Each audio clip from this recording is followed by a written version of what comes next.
Spanyol kabupaten. Itu Muaz bin Jabal dikirim jadi gubernur di Yaman, semua Yaman sekarang negara, dulu provinsi. Nah, bayangkan. Jadi nggak tanggung, orang Islam tuh kalau berusaha suksesnya nggak tanggung. Jadi kalau kaya, kaya sekalian. Makanya munculnya ayat zakat itu bukan beban untuk bisa menunaikan sebuah kewajiban ibadah saja, bukan. Teman-teman, zakat itu dorongan katalis kalau di kimia supaya kita kaya. Sebab kalau kita nggak punya uangnya, bagaimana bisa zakat? Kalau nggak punya harta, bagaimana infak? Jadi orang dulu itu mengejar harta itu supaya bisa zakat. Saya udah hatam nih sholatnya, zakat belum, makanya dia dagang supaya kaya. Begitu kaya bisa zakat, bisa infak, bisa sedekah. Itu motivasinya. Jadi kalau cuma jadi kaya bagi umat Islam itu gampang. Kaya itu ringan. Kalau Anda belajar fikih tijarah, fikih bisnis, kaya itu biasa. Dan nggak ada yang bangga dengan kekayaan karena udah biasa kaya itu di Islam. Yang nggak biasa itu bagaimana mengelola kekayaan. Itu poinnya. Kalau pintar nggak nanggung. Kalau punya tenaga nggak nanggung. Bilal adzan sekarang 2 kilo kedengaran nggak pakai mic. Kan kasusnya Abdullah bin Abi Umi Maktum itu ketika datang tadi subuh saya terangkan. Ya, di teman-teman di masjid Sayyidina Bilal, itu Bilal adzan, Abdullah bin Abi Umi Maktum mata tak bisa lihat. Minta rukhsah ke Nabi, ya Rasulullah Ali ya rukhsah. Boleh nggak saya minta keringanan? Sulit, rumah jauh dari masjid, mata tak bisa lihat. Kemudian jaraknya sulit ditempuh. Boleh nggak saya di rumah sholatnya? Kata Nabi, atas maul adzan, atas maul nida, kedengaran nggak adzan? Bala, kedengaran ya Rasulullah. Adzan Bilal nggak pakai mic, kedengaran ke rumah Abdullah bin Abi Umi Maktum. Nggak nanggung. Nah, itulah yang dimaksud falah. Nah sekarang, apapun yang mereka kerjakan sukses. Ali ilmu kuat, harta sedikit. Tapi tahukah Anda, kalau Anda main ke Turki, nanti main ke Istanbul, masuk ke museum Topkapi, di Topkapi, lurus, bayar tiket 35 lira. Setelah itu lurus terus, sekarang pindah agak ke belakang sebelah kiri, itu akan Anda temukan museum tentang kehidupan Nabi dan keluarga serta sahabatnya. Di situ sesederhananya keluarga Ali bin Abi Thalib masih ditemukan pakaian Sayyidah Fatimah sampai sekarang. Udah bayangkan? Semua orang Islam itu bahagia sukses apapun pekerjaannya.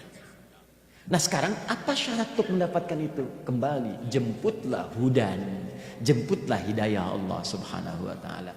Itulah janji Allah. Begitu Anda menjemput hidayahnya, maka Allah akan tunjukkan jalan-jalan menuju hal-hal yang tadi diinginkan.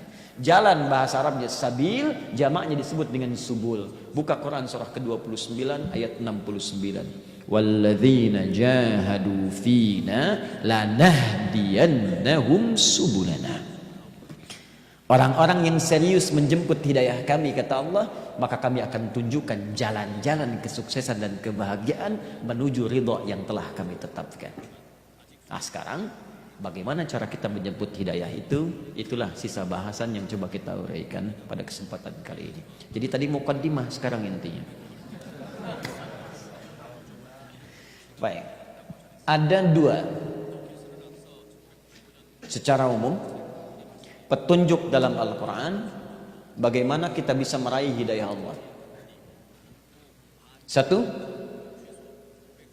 petunjuk yang dimintakan langsung, diperintahkan oleh Allah untuk dipraktekkan. Bahkan saking pentingnya petunjuk ini, hidayah ini, dipaksa oleh Allah jadi wajib. Bukan untuk membebani, tapi supaya orang-orang Islam itu mendapatkan janji tadi, bahagia, sukses, dipaksa. Sebab kalau nggak dipaksa, saking sayangnya Allah, dikhawatirkan orang ini nggak bahagia hidupnya, dikhawatirkan nggak sukses. Karena itu sifatnya dipaksa, bukan karena pemaksaan wajibnya, tapi dipaksa untuk mendapatkan kebahagiaan dan kesuksesan. Saking sayangnya Allah kepadanya. Maka bentuk hidayah yang pertama terletak kepada bentuk ibadah, dalam bentuk ibadah ritual. Salat termasuk hidayah. Puasa bagian dari hidayah. Karena itu ketika Allah menyebutkan kalimat hidayah, masih ingat jamak hidayah itu apa? Hudan. Ketika kalimat pertama hudan disebutkan dalam Al-Quran, dia bersanding dengan bagian pertama ini, yaitu ibadah ritual. Al-Baqarah ayat 2 sampai ayat 5-nya. Yuk kita bacakan dari ayat 2 ke 3 dulu. Dzalikal kitabu la raiba fi hudan lil. Siapa muttaqin yang dapat hudan ini? Baca ayat 3-nya. alladzina yu'minuna bil wa yuqimunas salat. Siapa yang dapat hudan dari kalangan muttaqin ini? Orang beriman yang melakukan amalan. Apa amalan untuk mendapatkan hudan ini? Salat. Jadi ketika kita dipaksa untuk menunaikan sholat, sifatnya wajib. Wajib sholat subuh, wajib zuhur, asar, maghrib sampai isya. Sebetulnya sholat itu bukan untuk membebani kita. Semuka langit dan bumi tidak sholat, tidak akan menurunkan status Allah sebagai Tuhan. Allah nggak butuh dengan sholat kita. Tapi kita yang butuh dengan sholat. Karena itu ketika Anda bertanya, kenapa saya mesti sholat? Langsung diperdengarkan oleh Allah supaya kedengaran oleh kita. Maka suara muadzin itu, dia adzan. Apa artinya adzan? Panggilan. Baik. Adzan artinya panggilan. Sebetulnya dasar kata adzan itu seakar dengan kata udhun salah satunya. Jamaknya adzan, artinya telinga. Kenapa disebut adzan? Karena ini adzan, lafaz satu-satunya yang selalu akan sampai ke telinga orang yang masih punya pendengaran. Dan saya sudah riset kecil-kecilan, ini cuman kalimat adzan yang di muka bumi ini tidak pernah berhenti setiap detik. Nggak percaya silakan. Ini membuktikan kebenaran Islam. Jadi kalau Anda bertanya tentang kebenaran Islam, apa salah satu mukjizatnya, kebenarannya, diantaranya banyak nampak sekarang, salah satunya adzan. Silahkan cari di keyakinan manapun, kepercayaan manapun, di tempat manapun. Tidak pernah ada satu kalimat panggilan ibadah yang tidak berhenti selama 24 jam kecuali adzan.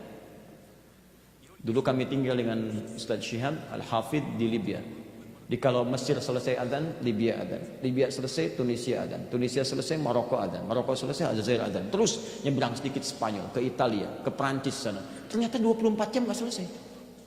Makanya kalau Anda lihat jadwal adzan, itu kan setiap kota beda-beda kan? Beda 5 menit, beda 2 menit, beda semenit. Itu berputar terus supaya nggak berhenti suaranya.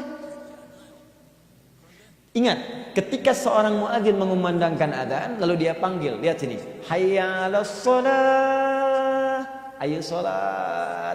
Apakah lafadznya berhenti sampai di situ? Tidak. Orang bertanya, kenapa kami mesti salat? Dijawab dengan kalimat setelah itu, hayya 'alal falah. Masih ingat tadi? Bukankah falah itu kesuksesan dan kebahagiaan?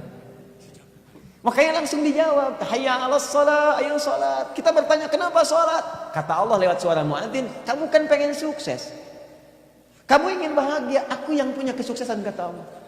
Aku yang punya kebahagiaan. Aku yang punya semua harta, karena itu aku disebut dengan Razzaq. Aku yang punya semua ilmu, karena itu disebut aku dengan Alim. Aku yang punya solusi, karena itu aku disebut dengan Al-Fattah. Aku yang punya semuanya. Karena itulah aku Allah Rabbul Alamin, kata Allah. Datang padaku minta. Datang lewat sholat, aku kasih kebahagiaan dan kesuksesan. Karena itu ketika kita sholat, itu semua bacaan kita permintaan. Saya kasih contoh, gak usah jauh-jauh nih. Barusan kita sholat, duduk di antara 2 sujud. Minta apa saja? Rabbil war waj war war wa tuh. Banyak kita minta. Rabbighfirli warhamni wajburni. Ya Allah, ampuni aku, sayangi aku, dan lindungi aku dari orang-orang yang iseng kepadaku dengan sifat jabbar. Kalau sedang bekerja ada yang mengganggu, ya Allah, ingin menyingkirkan, menyungkurkan dalam persaingan bisnis, lindungi aku lewat salat. Anda yang ganggu, lapor polisi, polisi menindak. Anda mendekat kepada Allah, siapa yang berani dengan Allah? Gak akan selamat. Anda di Korea dimusuhi, Anda pindah misalnya kemana? Pulang ke Indonesia. Di Indonesia bermasalah, pindah ke Malaysia. Malaysia bermasalah, pindah ke Afrika. Silahkan cari. Tapi kalau Anda bermasalah dengan Allah, mau lari kemana, Cepi? Ke alam kubur ketemu. Di akhirat apa lagi? Ya, tidak ada peluang untuk mengelak. Makanya ketika kita minta sama Allah, ya Jabbar, wajburni, warfa'ni, angkat derajatku. Di kalau ngantor, ya Allah, tinggikan setinggi-tingginya jadi pimpinan, direktur utama, manajer, pengawas. Warzuqni, berikan rezeki padaku. Warzuqni, minta tuh. Semua diminta oleh kita. Sehatkan aku, wa'afini, ya Allah, berikan kesehatan kepadaku. Jaga dari penyakit. Minta kita. Cuman sayangnya kata para ulama, ini kebanyakan orang sholat sekarang itu tidak paham yang dibaca dalam sholatnya, sehingga tidak merasakan kenikmatan dalam sholatnya. Coba tanyakan pada diri kita masing-masing. Dari sekian sholat sampai sekarang, ribuan ruku dan sujud, berapa persen bacaan sholat yang kita pahami? Jangan-jangan kita baca tapi gak ngerti. Ruku gak paham yang diucapkan, sujud gak ngerti yang disampaikan. Bagaimana bisa khusyuk? Karena itu banyak dikerjai setan. Ada 9 jenis setan yang bertugas di muka bumi pada umumnya. Anak buah iblis.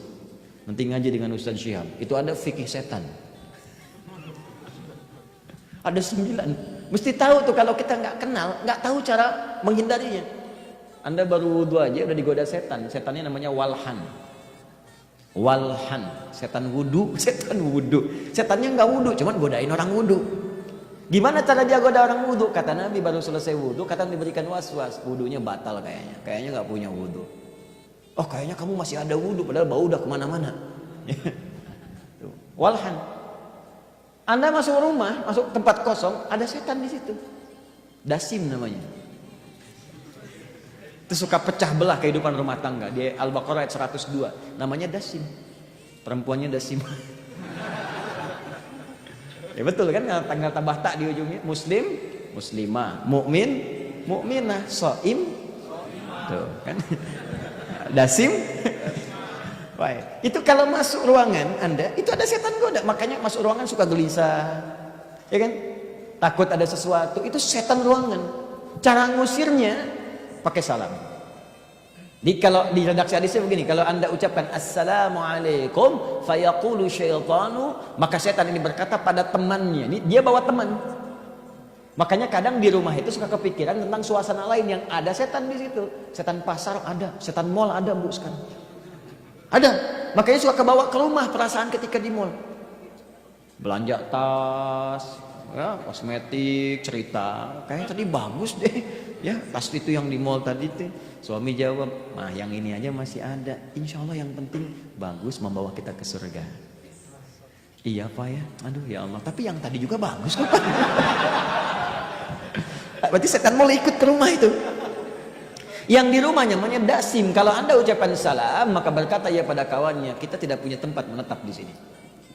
Tapi kalau Anda tak ucapkan salam, maka dia berkata pada kawannya, kita punya tempat menetap di sini. Itu yang membuat kadang sering gelisah, mimpi nggak enak dan sebagainya. Maka caranya ucapkan assalamualaikum. Masuk ruangan, Anda tinggal atau Anda masuk ruang kosong, ucapkan aja. Dijawab nggak dijawab, ucapkan assalamualaikum. Nggak dijawab, normal. Dijawab, lari.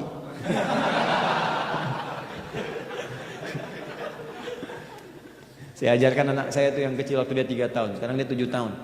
Kak, ini di kamar ini ruangan ada setan penunggu namanya Dasim. Cara ngusirnya ucapkan salam. Begitu diucapkan dia keluar. Benar Bu ya, benar. Dia masuk, dia praktekkan. Assalamualaikum Dasim. Dia panggil namanya tuh. Jadi teman-teman sekalian, kalau kita kemudian tidak fokus tak paham, setan mempermainkan. Setan sholat namanya khinzib. Ada yang menyebut khanzab.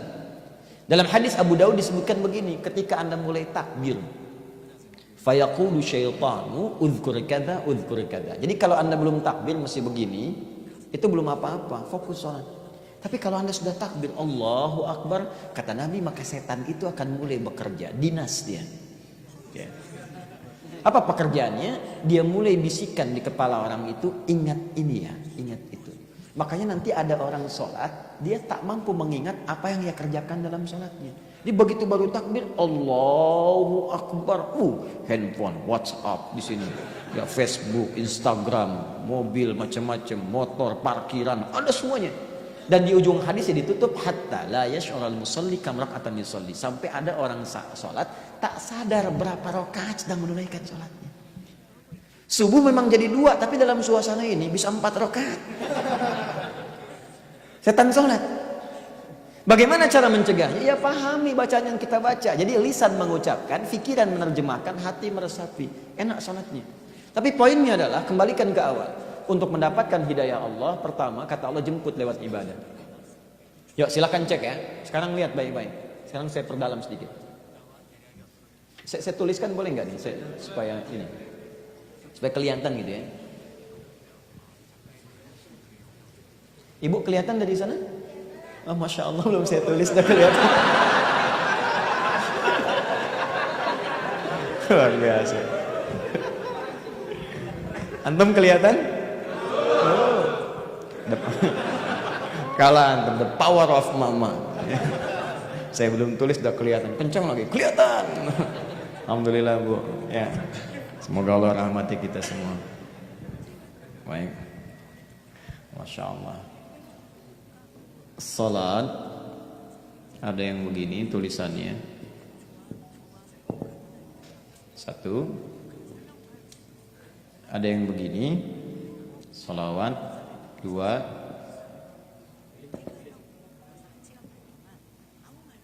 Ada yang begini tulisannya. Tiga.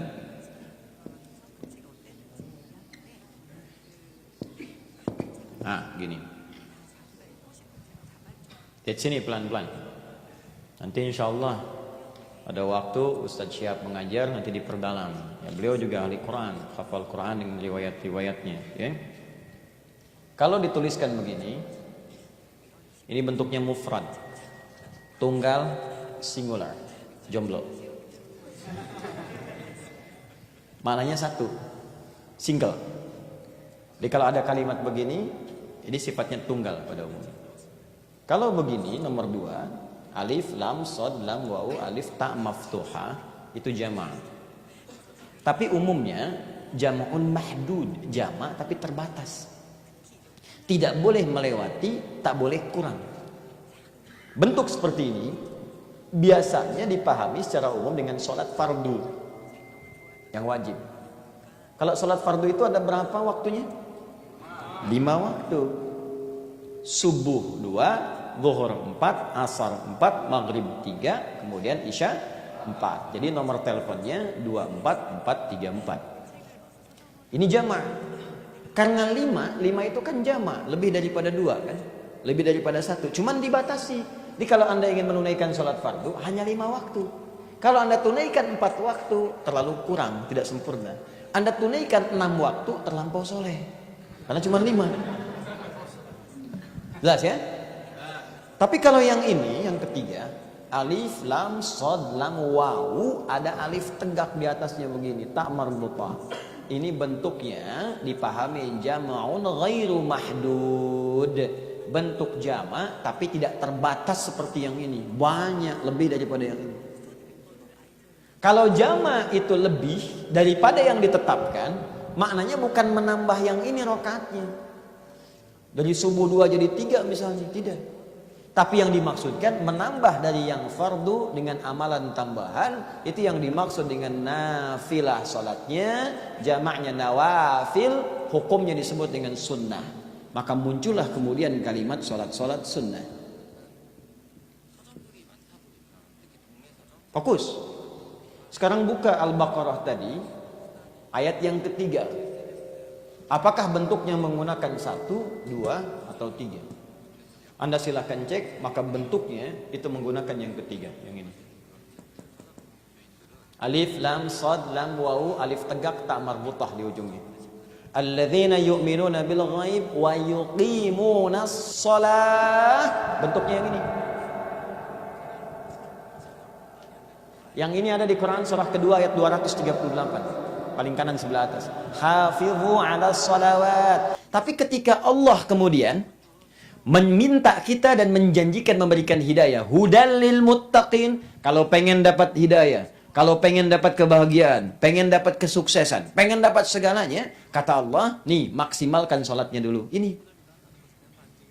Kalau bisa tambahkan dari yang fardu, tambah sunnahnya. Maksimalkan. Supaya kita bisa mendapatkan kenikmatan sholat itu. Ya, mohon maaf ya. Jangankan jadi direktur, yang pengen dapat kerja biasa pun tetap 5 waktu juga. Silahkan cek. Jangankan pengen kaya jadi konglomerat, yang pengen kaya biasa pun, atau yang pengen punya harta pun 5 waktu juga. Sekarang Anda pengen lebih daripada itu, masa cuma 5 waktu juga? Tambahkan, tambah dengan sunnahnya. Maka dari itu, kalau Anda ingin mendapatkan, menjemput hidayah Allah untuk meraih kebahagiaan tadi, bahagia pengen tambah, hidup pengen sukses, semua pengen didapatkan kenikmatannya, maka jalan pertamanya, yuk tambah sholat sunnah.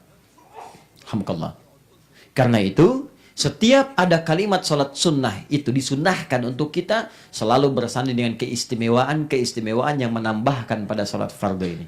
Kalau nggak percaya, silahkan. Sekarang perhatikan baik-baik. Ada sholat sunnah yang ditunaikan di malam hari bentuknya. Namanya apa? Tahajud. Sekarang buka ayat tahajud. Quran surah ke-17 ayat 79 sampai 81. Paling kiri di pertengahan di mushaf. Lihat kalimatnya. Wa minal laili fatahajjad bih. Dan dari sebagian malam. Gak usah semua. Terlalu berat. Jangan semua malam. Sebagiannya jamil sedikit. Ya. Ada lail, ingat. Ada lail, ada lailah. Itu beda. Tidak sama. Kalau lailah tambah ta itu sifatnya keistimewaan yang melekat di malam. Ya deh, itu lailah. Makanya ketika Allah menyebutkan malam Al-Qadar pakai lailah karena malam itu istimewa, beda dengan malam biasa. Inna anzalnahu fi lailatul qadr. Kenapa pakai lailah bukan lail? Karena malam itu istimewa, beda dengan malam-malam biasa. Tapi kalau kalimatnya hanya menggunakan lail, layali, lela, lili, lala, artinya malam. Ya. Ibu Leli, ibu malam-malam. Nah, lail, kata Quran, wa minal lail, minnya litab'id. Dari sebagian malam, nggak usah semua. Kamu pakai sebagian istirahat dulu. Istirahat dulu, malamnya bangun untuk sholat. Fatahajjad bih. Sedikit, teruskan dulu, baru saya kembalikan ke tahajud. Tunaikan tahajud. Tidur, bangun malam. Sekarang kenapa saya tahajud ya Allah? Nafilatal lak, itu cuma sunnah, tambahan. Tapi jangan dikira tambahan ini tidak ada istimewanya. Kata Allah, orang yang rajin tahajud aku berikan 4 kemuliaan. Yang tidak diberikan pada yang tidak tahajud. Jadi kalau Anda pun khusyuk menunaikan 5 waktu itu, tapi nggak tahajud, Anda tidak dapat keutamaan ini. 1. Asa ayyab'athaka rabbuka maqaman mahmuda. Ada maqam mahmuda, beda. Kata Allah, orang yang rajin tahajud, asa, dalam ilmu nahwu, asa sering diartikan dengan sesuatu yang dekat pada kepastian. Maka kata Allah, saya akan dekatkan, saya pastikan akan saya dekatkan dia dengan diangkat pada martabat yang sangat terpuji. Maqam mahmuda, tingkat kedudukan atas dan disukai. Kadang-kadang ada orang naik jadi pimpinan, orang lain nggak suka. Ada orang naik jadi bos, orang lain nggak suka. Tapi ini beda, begitu dia naik, orang paham semua, pantas dia naik, memang bagus dia. Maqam mahmuda.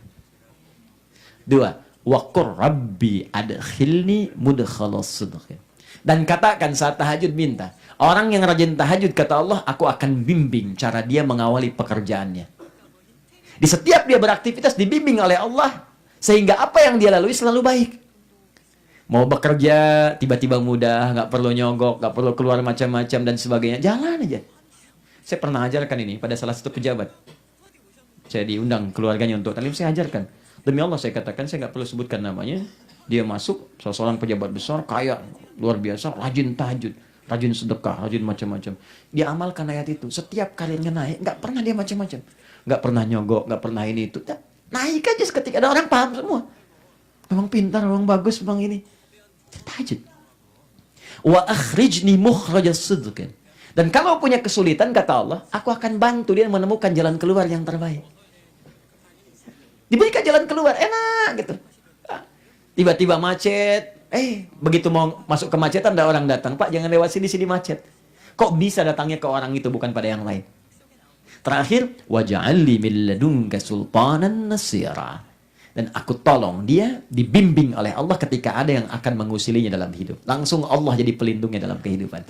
Makanya Nabi yang sering tahajud ketika dibebaskan dari kepungan 100 pemuda pasukan khusus ketika akan hijrah, itu kan dikepung tuh. Ya, dikepung. Apakah Anda tahu orang mengatakan lalat masuk pun ketahuan, tiba-tiba diselamatkan oleh Allah dengan kalimat-kalimat yang indah. Salah satunya pengaruh dari ayat dan kebiasaan ini. Tahajud. Makanya banyak orang mengejar tahajud. Silakan Anda cek. Demi Allah saya katakannya, buka kitabnya Al-Imam An-Nawawi, namanya At-Tibyan. Jadi beliau sebelum mengarang Al-Arba'in 42 hadis. Riyadhus Shalihin 1896 hadis. Nanti ada syarah Muslim 9 jilid. Sebelum itu kitab pertamanya At-Tibyan fi Adab Hamalatil Quran. Di situ beliau menjelaskan kebiasaan para sahabat yang ahli Quran, bahkan ada yang pedagang, pebisnis, pengusaha, dosen, macam-macam disebutkan di situ. Tapi kebiasaan mereka hampir seluruhnya tidak pernah meninggalkan tahajud. Bahkan disebutkan oleh beliau, maaf, Utsman bin Affan, Abdurrahman bin Auf, Tamim Ad-Dari, tiap malam tahajudnya sampai khatam Al-Quran. Jadi yang dikejar itu tahajudnya. Di Abdurrahman bin Auf tuh begini, harta itu udah nggak kepikiran, udahlah biasa. Yang beliau kejar itu untuk mendekati pemilik hartanya. Jadi kenikmatannya itu saat tahajud nih. Saking nggak ada nilainya lagi. Makanya sekarang kalau orang tuh sudah kebanyakan harta, sudah jenuh dengan harta. Akhirnya apa? Nanam kangkung, nanam cabai, filantropis, jalan kemana. Ya cuman pakai kaos itu kan, jalan. Karena kenapa? Nggak ada hal yang bisa diarahkan dalam jiwanya. Ini haus rohnya itu. Islam sudah memberikan obatnya. Satu. Cari lagi misalnya, duha. Kenapa duha dibagi 3 bagian? Subuh tadi saya terangkan. Ya, ada awal duha disebut syuruk. At-Tirmidzi nomor hadis 586. Man shalal ghadata fil jama'ati aw fil masjid. Siapa yang salat syuruk, siapa yang salat subuh di masjid berjamaah atau berjamaah. Tsumma yaqudu yadhkurullah, kemudian duduk berzikir. Ya, zikir itu bisa ngaji. Bisa ngaji itu zikir. Quran surah ke-15 ayat 9. Inna nahnu nazzalna dzikra wa inna lahu lahafizun. Kami turunkan Quran sebagai zikir. Jadi kalau Anda sedang baca Quran, sedang zikir. Doa zikir, Quran surah ke-7 ayat 205. Wadhkur rabbaka fi nafsika tadarruan wa khifatan wa duna jahri minal qaul. Zikir, doa. Ya, kalimat thayyibah, subhanallah, alhamdulillah, Allahu akbar, zikir. Quran surah ke-4 ayat 103. Fa idza qadaytumus salata fadhkurullah. Kalau selesai salat berzikir pada Allah. Ya, menghafal Quran, ngulang-ulang murojaah zikir. Quran surah 54 ayat 17, 22, 32, 40. Walaqad yassarnal Qur'ana lidzikri fahal min mudzakir. Salat zikir, Quran surah ke-20 ayat ke-14. Innani anallahu la ilaha illa ana fa'budni wa aqimis salata lidzikri. Menyebut nama Allah ala asmaul husna zikir. Allahu ya Rahman ya Rahim. Allah ya Allah ya Allah ya Allah zikir. Dalilnya apa? Quran surah kedua ayat 152. Fadhkuruni adzkurkum. Sebut nama aku sebut kamu. Ya, kulit Allah, Quran surah ke-17 ayat 110. Kulit Allah, panggil Allah. Abidur Rahman ayyamma tad'u falahul asmaul husna. Ba'da salat duduk zikir sampai tiba awal duha hatta bidayatid duha. Fayusolli rak'atain, kemudian dia bangkit salat 2 rakaat, dikenal dengan syuruk namanya. Jadi awal duha, duha itu lewat dari tempat terbit. Tempat terbit disebut masyrik, pergerakan disebut isyraq. Posisi awal duha, bayangan satu tombak disebut syuruk. Itu awal duha. Enggak ada salat syuruk, yang ada awal duha. Iya, awal duha itu syuruk, Joni. Sama saja. Kalau dia selesai salat, fakana alaihi ka ajri hajjin wa umratin, dapat pahala senilai haji dan umrah. Pahalanya senilai itu. Makanya nggak mudah. I'tikaf dulu, zikir, baru salat. Tapi bukan berarti sudah haji dan umrah. Dapat pahala dari mana? Masjid Al Barokah. Ngapain sampai jam begini? Habis haji. Bukan. Nanti repot, siap dikejar-kejar nanti. Bukan. Ya, dapat pahala senilai haji dan umrah. Kalau dapat pahala senilai itu, minta, ya Allah, mudahkan saya haji, ya Allah. Ya Allah, saya pengen umrah, dipercepat.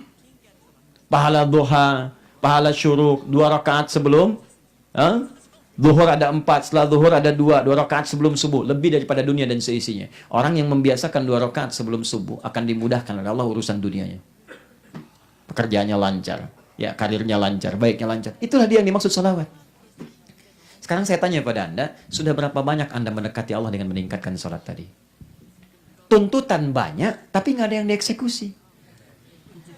Aku ingin kaya ya Allah. Nih saya berikan jalannya. 2 rakaat sebelum subuh. Kepagian ya Allah. Katanya pengen dikasih nggak mau. Makanya ketika di hadis Muslim disebutkan nomor hadis 724. Rakaat al-fajri khairum minad dunya wa fiha. 2 rakaat sebelum subuh. Lebih daripada dunia dan seisinya. Makanya orang membiasakan tuh dapat.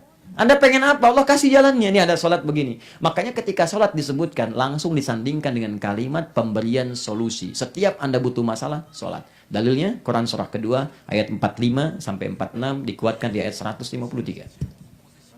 Quran surah 2, ayat 45 plus 46-nya, ini untuk khusyuknya, dikuatkan di ayat 153-nya, paling kanan sebelah bawah di mushaf. Lihat ayatnya. Wasta'inu bis sabri was salat. Perhatikan bentuknya perintah. Wal aslu lil amri, awas, lil wujub. Asal perintah itu wajib. Wasta'inu, dan jika Anda punya masalah dalam hidup. Perhatikan cara menerjemahkannya. Ya. If you have any problem in your life, jika Anda punya masalah dalam kehidupan, idza wajadta mushkilah fi hayatik. Kalau Anda punya persoalan dalam hidupmu, jangan mengeluh. Mengeluh tidak menyelesaikan masalah. Gak usah bikin status. Apa masalah? Kok tidak seperti yang aku kira? Akan selesai masalah, tetap ada juga. Gak nyangka ya, Busan macet. Emang kenapa? Bikin di media sosial, update status. Gak ada kerjaan. Nah, lihat sini. Kata Allah, wasta'inu, kalau Anda punya persoalan, segera minta tolong pada Allah, minta solusi. Pertama, bagaimana caranya ya Allah? Bis sabri, sabar. Sabar itu bukan diam. Perhatikan cara sabar. Tadi subuh saya uraikan sedikit. Teman-teman, Allah menguraikan setidaknya 3 cara untuk kita bisa sabar. 1, ada di Quran surah kedua ayat 286. Ini cara sabar tingkat pertama. La yukallifullahu nafsan illa. Kalau Anda sedang diuji dengan persoalan apapun, yakinkan pada diri Anda, ujian itu memang sesuai dengan kesanggupan kita. Tak mungkin Allah menguji seseorang kalau dia tidak punya kemampuan mengatasinya. Jadi kalau Anda sedang dapat ujian, kata Allah, rasakan Anda mampu. Memang Anda yang mampu, yang lain tidak. Kalau nggak mampu, Anda nggak akan diuji. Kalau Anda tak sanggup, Anda nggak akan diberikan ujian itu. Karena Anda sanggup, Anda diberi. Adi Hidayat nggak mampu, Anda yang mampu. Makanya Anda dikasih. Ya. Jadi jangan pernah katakan, ya Allah, why me? Kenapa saya? Kata Allah, why not? Kamu yang mampu. Kamu yang bisa. Dan nggak usah dibikin status juga. Memang cuma saya yang mampu. Satu, diyakinkan. Itu membuat motivasi pada diri kita. Bisa saya. Bisa. Bisa. Kamu bisa. Kamu bisa. Nah, dulu kan Jepang dulu pakai itu tuh. Dikeluarkan kalimatnya. Korea mengikuti. Ya kita yang punya teorinya. Ya. Dulu seperti itu. Kamu bisa. Kamu bisa. Kamu bisa. Dulu ada benteng Takeshi itu. Kamu bisa. Kamu bisa. Ya. Saya nggak senang nonton. Cuma pernah lihat tuh dulu tuh ya. Saya tahu loh, Dragon Ball, ya, Son Goku, Son Gohan, apa namanya, Piccolo gitu kan. Ya, saya tahu yang nulisnya Suzuki Watanabe itu. Nonton tidak? Anda mau tanya apa? Bola saya hafal, Liverpool di atas saya hafal. Ya, Liverpool kemarin juga menang lagi 2-1 ya, lawan Southampton saya tahu. Salah masukin lawan MU ya, menit ke akhir-akhir injury time saya tahu. Ya, keduanya coba Manchester City cuma beda jauh 16 poin. Mau tanya apa lagi? Juventus sekarang udah Inter saya tahu. Barcelona kemarin kalah 2-0 saya tahu. Solskjaer mau dipecat juga saya tahu. Mau tanya apa Anda? Nonton tidak? Ya. Timnas Indonesia pelatihnya orang Korea, saya tahu juga. Ya, kalah aja kemarin ya, berusaha naik. Ya cuma nonton tidak. Saya balikin lagi ke awal ya. Jadi teman-teman sekalian, perhatikan baik-baik. Semua kita pasti diuji. Katakan mampu. Cara kedua, di Quran surah kedua ayat 155. Wala nabluwannakum bisyai. Kata Allah, memang semua orang hidup itu pasti diuji. Nih, lihat persamaannya. Hidup itu bersanding dengan ujian, dengan masalah. Tapi kata Al-Quran, saya hadirkan ujian ini, kata Allah, bukan untuk menjadikan hidup manusia bermasalah, bukan. Tapi untuk meningkatkan kualitas hidupnya. Sebab kalau nggak ada ujian, kualitas kita tuh nggak nampak. Coba lihat, di sini ada SD nggak? Ada. Ada SMP, setingkat SMP. Ada setingkat SMA. Bagaimana caranya anak SD bisa masuk ke SMP? Kan diuji dulu. Kalau nggak ujian, nggak ketahuan tingkat kecerdasannya. Bagaimana naik ke SMA? Ikut ujian. Kalau nggak ujian, nggak ketahuan kualifikasinya. Hidup kita pun ketika diuji oleh Allah itu untuk meningkatkan kualitas hidup, bukan untuk bermasalah. Jadi kalau Anda mengharapkan tidak punya masalah, mustahil. Karena semua orang hidup itu pasti akan punya masalah untuk meningkatkan kualitas hidupnya. Kalau di pekerjaan kita, di proyek, nggak pernah ada proyeknya. Bagaimana Anda bisa dapat gajinya? Saya mau kerja nih, tapi nggak ada proyeknya. Gimana bisa dapat penghasilan? Ketika ada proyek, kan ada pekerjaan kan? Ada masalah di dalamnya kan? Maka rumusnya mengatakan hidup bersanding dengan masalah.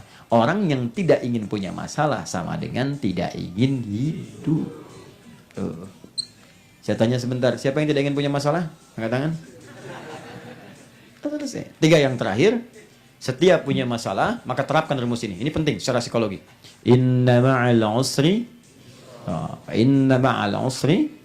kata Allah, kalau sedang punya persoalan, sabar terima dan katakan pada diri kita, ini pasti selesai. Gampang ini, sesulit apapun, gampang, maka akan jadi ringan bagi kita. Setelah itu, jangan cukupkan sampai situ. Kalimatnya belum selesai. Wassalah. Lu datanglah lewat sholat dan mintalah solusi kepada Allah dalam sholat. Minta. Makanya para ulama dulu kalau punya persoalan sholat. Al-Imam Al-Bukhari, orang cuma taunya ini ahli hadis, imam besar. Punya kitab namanya Sahih Al-Bukhari. Al-Jami' As-Sahih Al-Musnad Al-Mukhtasar min umuri Rasulullah sallallahu alaihi wasallam wa sunani wa ayyamihi. Tidak banyak orang tahu kitab itu ditulis selama 16 tahun. Dimulai di Mekah, Masjidil Haram, disempurnakan di Madinah. Dan tak banyak orang tahu, setiap mau menulis satu hadis itu, sholat dulu. Sholat, menulis. Bahkan para nabi, rasul terbiasa sholat. Silakan cek. Nabi Zakaria itu bertahun-tahun nggak punya keturunan. Bahkan istrinya itu divonis oleh medis, menopause plus mandul. Maaf. Kata dokter nggak bisa, kata medis mustahil. Tapi apa yang terjadi? Beliau kemudian meninggalkan pendapat manusia, mengarah kepada Allah yang tidak punya batas kemustahilan. Maka sholat. Begitu sholat, minta sama Allah. Qala rabbi habli min ladunka dzurriyyatan thayyibah innaka sami'ud du'a. Ya Allah, mereka mengatakan aku nggak punya keturunan. Maka aku tinggalkan pendapat mereka, aku minta kepadamu saja yang tidak punya batas dalam pemberian. Disebut namanya Wahhab, yang memberi tanpa batas. Tiba-tiba apa yang terjadi?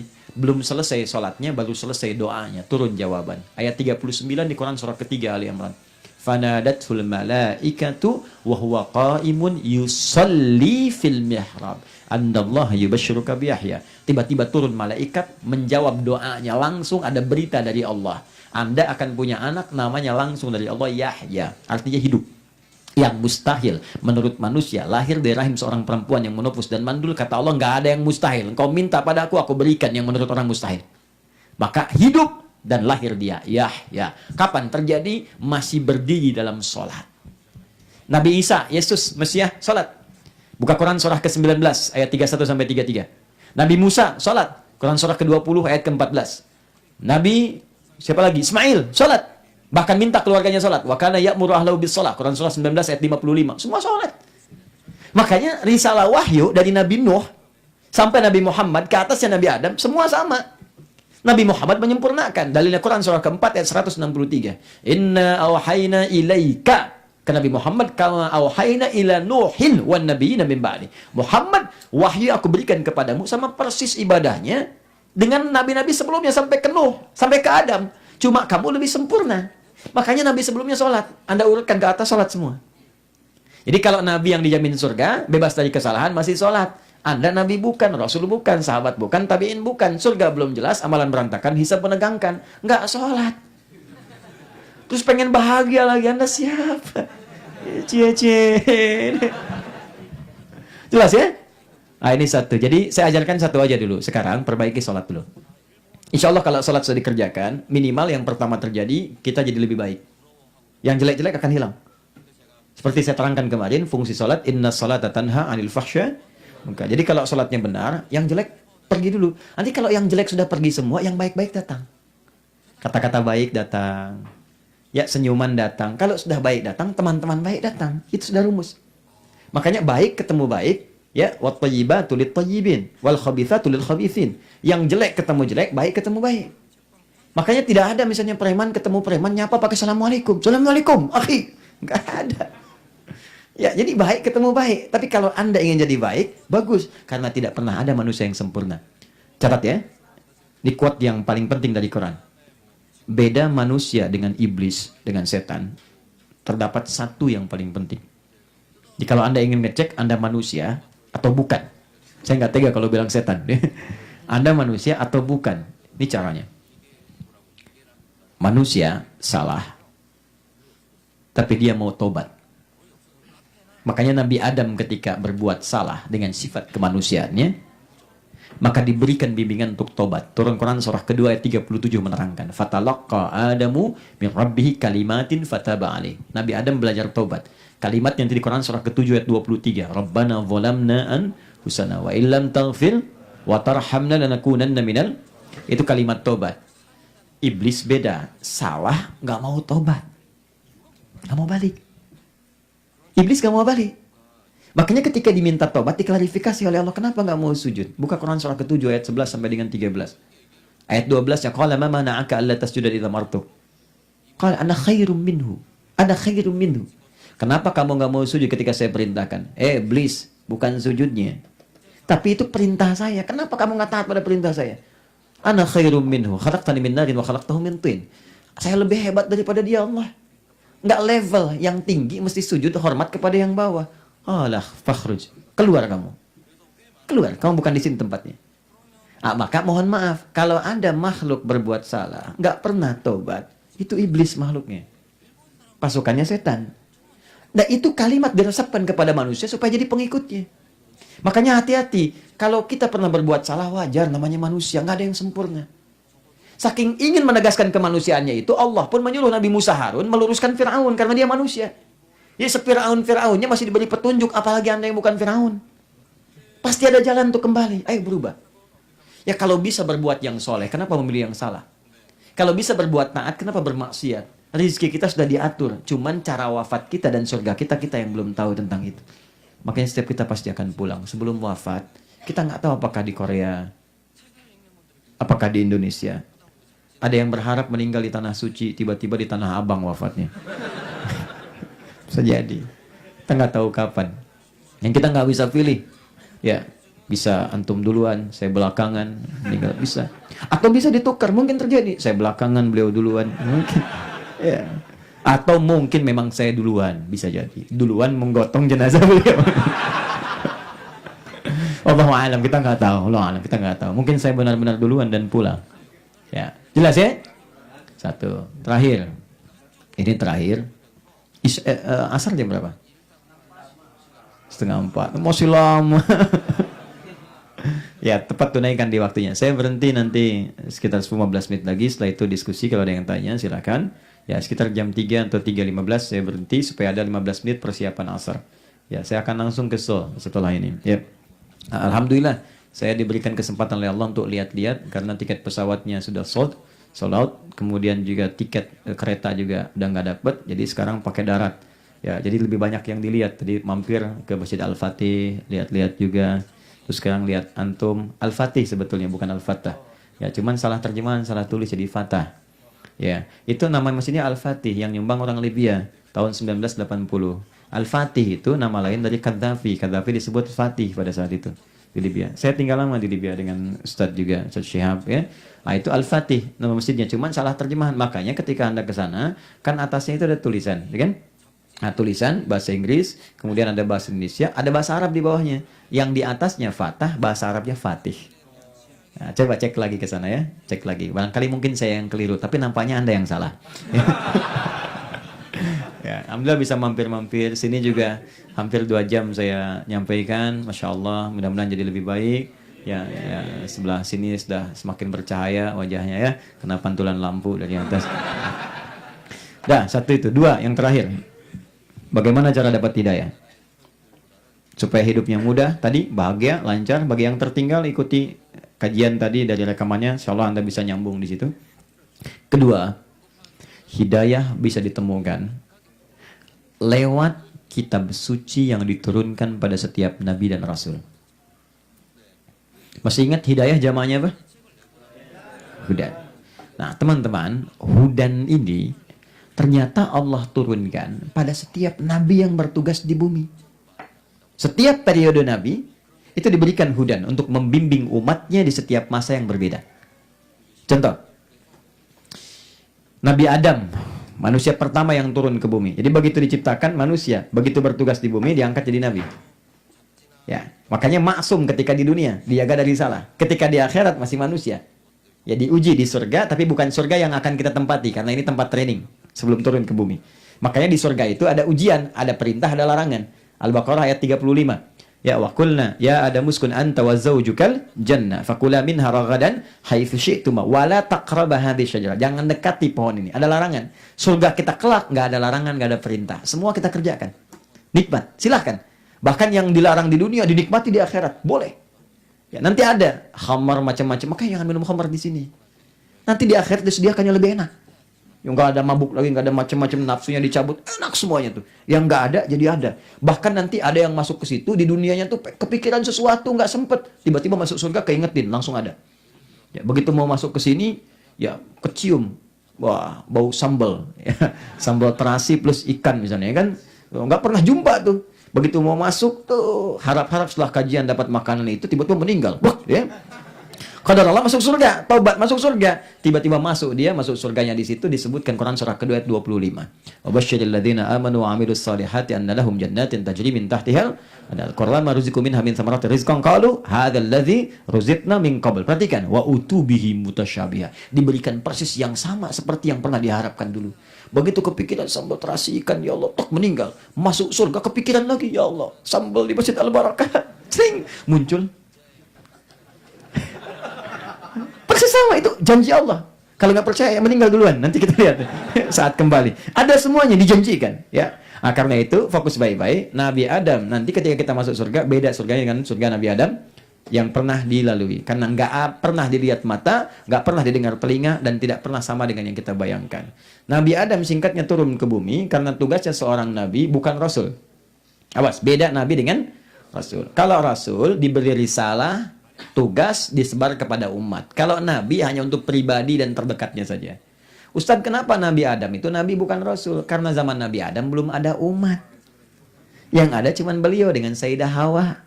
Terus anaknya, makanya nabi. Tapi saat turun itu tetap diberikan hudan. Ya, sebagai standar tupoksi seorang nabi, apalagi rasul. Maka disebutkan di Quran surah kedua ayat 38, paling atas sebelah kanan di mushaf. Qulna bitu minha jami'a. Adam, istrimu turun semua ke bumi. Fa imma ya'tiyannakum minni hudan. Nanti saat kamu turun beraktivitas di bumi, aku turunkan hudan, petunjuk hidup. Faman tabi'a hudaya fala khaufun 'alaihim wa lahum yahzanun. Kalau petunjuk itu diikuti, maka sepanjang hidupmu aku jamin, kata Allah, selama bertugas di dunia hidup, kamu nggak akan pernah sedih, tidak akan pernah khawatir. Jadi sudah ada jaminan Allah saat manusia pertama diturunkan ke muka bumi, namanya Adam. Jaminannya, ikuti hudan, kata Allah. Ini Quran surah kedua ayat 38. Kalau engkau mampu mengikuti ini, maka langsung dijamin oleh Allah, fala khaufun, la khaufun alaihim. Perhatikan, di sini menggunakan alaihim. Padahal yang turun Adam, Hawa. Setan ngikut di belakang untuk menggoda. Ini, lihat sini, yang turun dua harusnya alaihima. Tapi him itu menunjuk pada banyak. Ini kata para pakar tafsir menunjukkan bukan hanya untuk Adam, tapi seluruh keturunan Adam sampai manusia selesai hidup di bumi. Jadi Allah akan menjamin setiap nanti ada nabi datang berganti, meninggal satu datang yang lain, setiap nabi akan diberikan hudan. Kalau diikuti la khauf, maka tidak akan pernah gelisah. Gelisah, takut. Tidak gelisah artinya tenang. Wala hum yahzanun, wala humnya taukid, yahzanun. Dan tidak akan pernah sedih. Tidak sedih artinya senang. Sebetulnya tugas hidup kita di bumi itu adalah senang dan tenang, bukan untuk sedih. Ada yang menikah di rumah tangga, tenang hidupnya, senang dijalani. Makanya ketika menikah kalimat Qurannya sakinah. Sakinah itu kan tenang, ya kan? Sakinah, mawaddah, dan rahmah. Sakinah itu tenang, mawaddah, rahmah itu senang. Di Quran surah 30 itu ayat 21, ya kan? Ya, wa min ayati an khalaqalakum min anfusikum azwajan litaskunu ilaiha sakinah wa ja'ala bainakum mawaddah wa rahmah. Itu tenang dan senang. Kerja tenang dan senang. Bermusyawarah senang dan tenang. Beraktivitas senang dan tenang. Jadi sebetulnya aku tugaskan kau di bumi, kata Allah, bukan untuk menangis terus. Bukan untuk gelisah. Sekarang berapa banyak orang curhat di media sosial setiap hari. Gelisah kan? Ya. Saya tidak, Kak Ustaz. Bagus. Tidak seperti ibu itu tuh. Tiap hari curhatnya sama. Anda juga gelisah. Ya. Berapa banyak orang nggak tenang setiap hari? Silahkan cek. Berapa banyak orang tidak senang? Anda buka sekarang di internet, web, berita, dan sebagainya. Saya setiap hari itu suka jajarkan web-web berita. Demi Allah saya katakan, lebih daripada 80% isinya, maaf, ketidaktenangan semua. Pencurian di sini, perkosaan di sini, gempa bumi, ini virus dan sebagainya, sedang menyebar virus corona, ini itu dan semuanya beritanya hampir negatif semua. Apa yang salah? Boleh jadi karena petunjuk hidupnya gak pernah dibaca, gak dipraktekkan. Nabi Adam wafat, muncul Nuh, terus sampai ke nabi-nabi setelahnya, Ibrahim, Musa, ya yang punya kitab-kitab. Nabi Daud kitabnya apa? Zabur. Nabi Musa Taurat. Nabi Isa Injil. Nabi Muhammad Al-Quran. Saya contohkan Nabi Musa dulu. Nabi Musa kitabnya Taurat. Tahukah Anda Taurat itu hudan? Disebut hudan. Zaman Nabi Musa ini petunjuknya, ikuti Nabi Musa, hudannya itu Taurat. Tahu dari mana Ustaz? Buka Quran surah ke-17 ayat kedua. Wa ataina Musal kitaba. Kami berikan Musa itu kitab Taurat. Wa ja'alnahu hudan li bani Israel. Kami jadikan Taurat ini sebagai hudan. Di situ ada solusi, ada petunjuk, ada kemudahan, ada cara ibadah, ada di situ semua. Untuk siapa? Bani Israel. Karena tugas Nabi Musa untuk Bani Israel saja. Nabi Muhammad diturunkan Al-Quran. Karena tugas Nabi Muhammad, tugas beliau untuk seluruh manusia tanpa kecuali sampai dengan kiamat, maka dijadikanlah Al-Quran itu hudan untuk semua manusia. Kalau Nabi sebelumnya, hudan li kaum kada, hudan li bani kada. Nabi Muhammad, la, hudan linnas. Aina arafna? Iqra waftah surat Al-Baqarah. Ya, ayat 185. Buka Quran surah Al-Baqarah ayat 185. Ya, perhatikan kalimatnya. Karena Nabi Muhammad Rasul paling mulia, lahirnya di tempat paling mulia. Jadi tidak ada seorang Nabi lahir di tempat paling mulia kecuali Nabi Muhammad SAW. Tempat paling mulia di muka bumi itu Ka'bah. Nabi yang lahir dekat Ka'bah, Nabi Muhammad SAW. Itu atas doa Nabi Ibrahim. Jadi Nabi Ibrahim ketika meninggikan bangunan Ka'bah, itu berdoa kepada Allah dengan anaknya Ismail alaihi wassalam, supaya ada seorang Nabi paling mulia yang lahirnya dekat Ka'bah. Itu diabadikan di Quran surah kedua Al-Baqarah ayat 129. Rabbana wab'ath fihim rasulan minhum yatlu alaihim ayatika wa yu'allimuhumul kitaba wal hikmah wa yuzakkihim innaka antal azizul hakim. Ya Allah, nanti mohon utus seorang nabi, rasul yang lahir di kalangan tempat ini dekat Ka'bah. Dari masyarakat dekat sini. Dekat Ka'bah. Dan sampai sekarang tidak pernah ada satupun nabi tercatat lahir dekat Ka'bah kecuali Nabi Muhammad SAW. Nanti saya ajarkan begini. Ya, kalau Anda umrah atau haji, satu saat, insya Allah dimudahkan oleh Allah.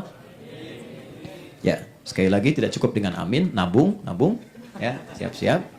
Ya, saya bantu supaya cepat ini. Ya. Lihat sini. Ilustrasinya nih ya, nanti sebelum ke sana. Berapa biayanya umrah dari sini? Haji berapa? 5 juta itu berapa? Berapa rupiah?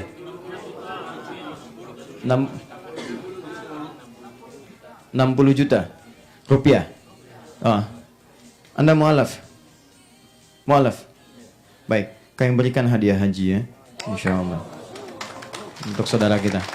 Tolong disampaikan nanti ya, dengan bahasa Korea. Saya cuma tahu annyeonghaseyo gitu aja. Baik, nanti tolong sampaikan, saya beri hadiah untuk menunaikan ibadah haji ya. Silahkan nanti proses dengan belajar. Ustaz siap, tolong dibimbing ya, dibimbing. Tahun ini insya Allah mudah-mudahan bisa berangkat, dan nanti saya sampaikan insya Allah mudah-mudahan pulang ke sini lebih mendapatkan situasi keislaman yang lebih baik sehingga spirit keislamannya lebih kuat. Baik. Antum Korea juga? Baik ya. Tolong saya diingatkan ya. Siapa namanya? What's your name? Fajar. Masya Allah. Baik, mudah-mudahan Fajar nanti bisa menunaikan ibadah haji ya tahun ini insya Allah. Baik. Kenapa? Lihat sini. Lihat sini. Ya, belum tahu, jadi nggak apa-apa, biar nanti saja. Setelah saya pulang baru terjemahin ya. Ini nanti ada Zam-Zam di sini, Grand Zam-Zam, hotel besar. Di sini Safwa. Di sini Jabal Qubais. Di sini Istana Raja buat tamu-tamu juga. Di sini Masjidil Haram, luas sampai sana. Ini pintu King Abdul Aziz. Sini Ka'bahnya kurang lebih sini. Ya, lihat sini. Kalau Anda ke sini, sini posisi Ka'bah, teman-teman. Ini dari pintu 1 King Abdul Aziz. Anda belok sini nih, untuk tahu tempat lokasinya lahirnya Nabi. Belok sini. Begitu belok, sini ada pintu 26, Gate Ismail. Di sini ada pos security, CCTV-nya warna putih ngadep ke sini. Atau petugas 1 sampai ke ujung sini ada 35 kipas angin di sini. Saya udah hitung sendiri. Benar, saya udah hitung. Nggak percaya silakan. Kalau ada 34 berarti berkurang. Kalau ada 37 berarti nambah. Ya. Ini 35. Pintu 27 ini alternatif kalau ke sana padat lewat sini langsung. Nah, sunnahnya ini ada babun Nabi, gate Nabi. Di sini ada babus salam di sini. Babus salam itu sebetulnya sunnahnya dari sini masuknya. Ya, maksud sunnah itu begini, untuk memudahkan. Kalau Anda lewat sini, turun, ini ada eskalator ke sini 1 untuk turun, ini eskalator 2 untuk naik sini, di tengah-tengah tangga biasa, ada kursi warna merah, ada penjaga 1 jubah putih. Turun sini, ini pintu, ini rumahnya Abbas dulu. Ibnu Abbas di sini rumahnya. Kemudian ke sini ada tempat Sa'i, Arqam bin Abi Arqam di sini rumahnya. Nah, kalau Anda masuk ke sini, itu tembusnya langsung ke Hajar Aswad di sini. Ini nggak usah muter-muter.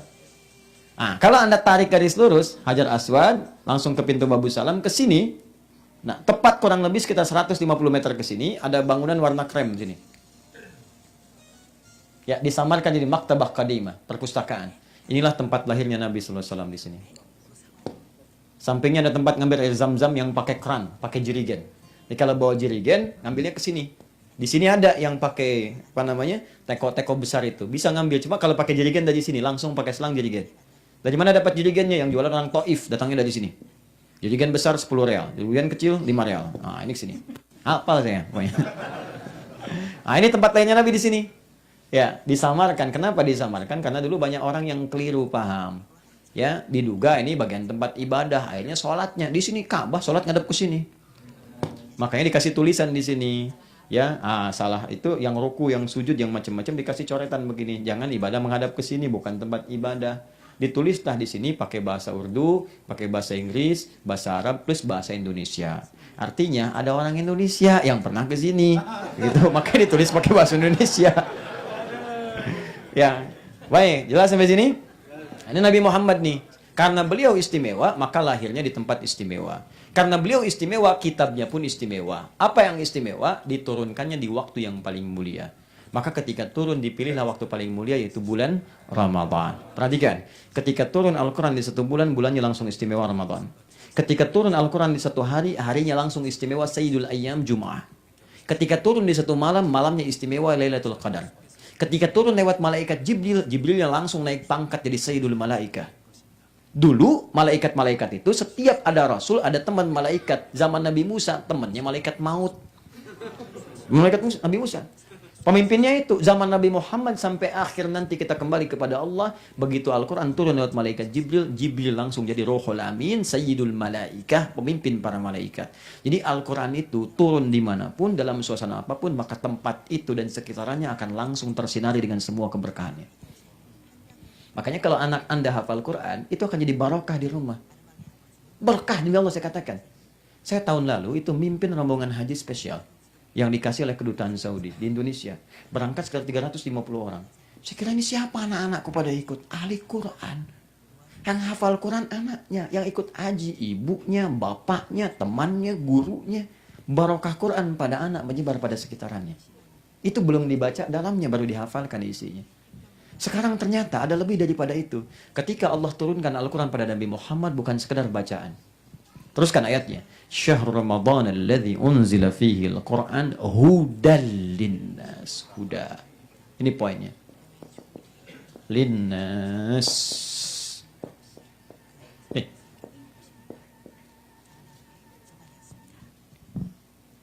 Fokus. Hudal linnas. Hudan. Jadi isi Quran itu isinya hudan. Bukan sembarangan. Dari Al-Fatihah sampai An-Nas. Karena hudan isinya petunjuk hidup. Jadi semua kebahagiaan kita ada di situ. Di situ semua solusinya. Jadi setiap ada masalah ada solusi di situ. Dari Al-Fatihah sampai An-Nas bukan bacaan biasa. Kenapa disuruh baca? Karena bacaan itu pembuka untuk paham. Kalau nggak bisa baca, bagaimana paham isinya? Anda baca berita supaya tahu isinya. Kalau nggak bisa baca, nggak bisa tahu isinya. Anda belajar bahasa Korea supaya mengerti apa yang terjadi di sini. Kalau nggak tahu bahasanya, nggak akan mungkin Anda bisa beradaptasi di sini. Makanya kenapa belajar baca Quran? Supaya paham isinya. Ternyata Al-Fatihah sampai An-Nas itu semua solusi hidup kita ada di situ. Kalau nggak percaya, saya bacakan sedikit. Tapi nggak usah catat. Mungkin saya akan cepat bacakan. Nih. Dari mulai kandungan, seorang ibu mengandung. Bagaimana kemudian proses kandungannya disebutkan di Quran surah ke-22 ayat ke-5 prosesnya. Kemudian apa doa yang dibacakan supaya kelahirannya mudah dan anak terlahir kemudian dalam keadaan dia dekat dengan Allah atau jadi anak yang soleh. Harapan. Quran surah ke-7 ayat 189. Begitu kemudian lahir, bagaimana memberikan ASI dengan sempurnanya. Petunjuknya di Quran surah ke-2 ayat 233. Sampai sempurna kata Al-Quran 2 tahun. kalau mau sempurna. Dari 2 tahun sampai menjelang balik, ada 4 pendidikan dini. Kalau diberikan dari awal, maka dia dekat dengan Allah, patuh pada orang tua, baik dengan lingkungan. Quran surah ke-31 ayat 13 sampai dengan 19. Begitu dia mulai matang, nalarnya mulai sekolah dengan benar, maka carikan sekolah untuk bisa memahamkan dirinya. Quran surah 9 ayat 122. Cari sekolah yang sekaligus dia belajar ilmunya semakin tinggi, imannya kuat. Quran surah 58 ayat ke-11. Kemudian dia naik lagi, ya, dia kemudian berkeliling. Kadang-kadang mohon maaf, dia pergi ke tempat lain untuk belajar, dia merantau, turun tuntunan, bertemu dengan teman-teman tapi tetap takwa. Quran surah 49 ayat ke-13. Bertemu dengan calonnya, dia merasakan rasa jatuh cinta dan sayang. Jangan terlalu banyak berkenalan. Kalau sudah cocok, ta'aruf, kemudian langsung lamar dia. Berikan maharnya. Quran surah ke-4 ayat ke-4. Lakukan pernikahan. Quran surah ke-30 ayat ke-21.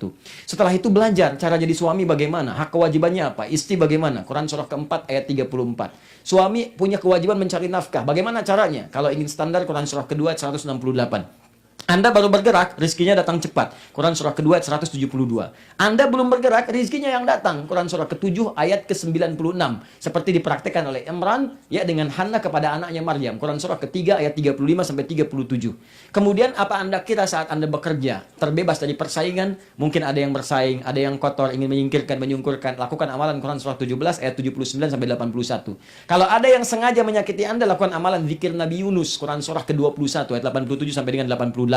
Kemudian istri Anda merawat di rumah, apa Anda kira mudah? Belum tentu. Ada anak kadang-kadang sulit diatur, berkata lakukan amalan Quran surah ke-17 ayat 23 sampai dengan 27. Kadang-kadang capek, kalau sakit biasa, amalannya Quran surah ke-26 ayat 80. Kalau sakitnya kata dokter ini mustahil nih, nggak ada obatnya, lakukan zikir Nabi Ayub alaihissalam. Ketika Anda dikerjakan, Allah menjamin, wa dzikra lil abidin, aku berikan kesembuhan yang sama seperti aku sembuhkan Ayub. Quran surah 21 ayat 83 sampai 84. Kalau dokter mengatakan, oh ini kayaknya belum ada keturunan, ini susah ini, lakukan amalan seperti Nabi Zakaria di Quran surah ketiga ayat 38 sampai 39, doanya di Quran surah 19 ayat kedua sampai dengan ayat ke-15 sampai lahirnya anaknya itu.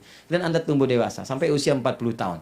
Usia 40 tahun orang tua masih ada. Tingkatkan bakti pada orang tua supaya pekerjaan Anda tetap sukses dan bahagia dalam hidup. Quran surah ke-46 ayat 15. Anda semakin sepuh lagi. Anda akan kembali kepada keadaan awal seperti anak-anak. Quran surah ke-22 ayat ke-5. Maaf teman-teman sekalian, jangan dikira akan hidup selamanya. Anda pasti akan wafat juga.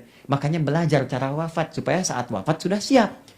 Maka ada tuntunan di Quran surah ke-89 ayat 27 sampai dengan ayat 30 supaya saat dipanggil dalam keadaan tenang. Ya ayat Tuhan nafsul mutmainnah. Tapi kalau Anda nggak percaya pengen dipukulin malaikat, silahkan saja.